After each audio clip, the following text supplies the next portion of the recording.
what's probably going to be considered one of the largest mass evacuations for the state of Florida since 2017.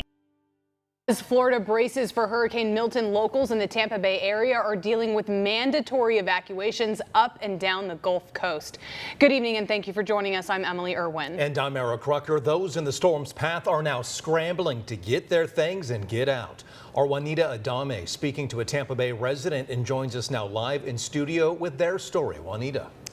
Well, guys, her name is Natalie, and we did have a chance to speak with her quickly this afternoon as she and her husband were boarding up their home and packing their belongings to evacuate the area. She said they recently dealt with Hurricane Helene, and now with Milton, they're worried all over again.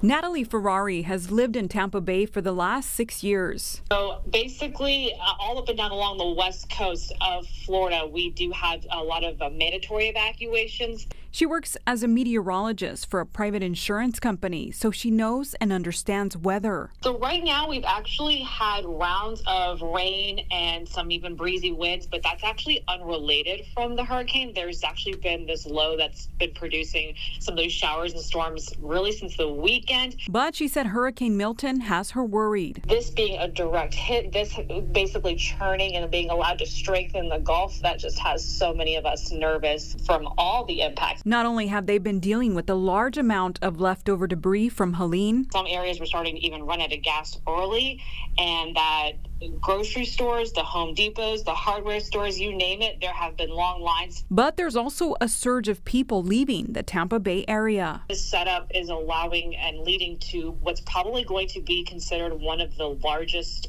mass evacuations for the state of Florida since 2017, and that was because of Hurricane Irma. Ferrari has covered plenty of severe weather, but says this time it's different. But it really isn't until you see it unfold with your own eyes, your own neighbors being impacted, your own personal property being impacted, it definitely hits a little different. She hopes they can come back to their homes standing and in one piece, but as of now, she's just not sure. I hope that we're all able to take care of each other, because no matter what we come back to, even if we're fortunate or not, it's going to be a very lengthy recovery process for months to come.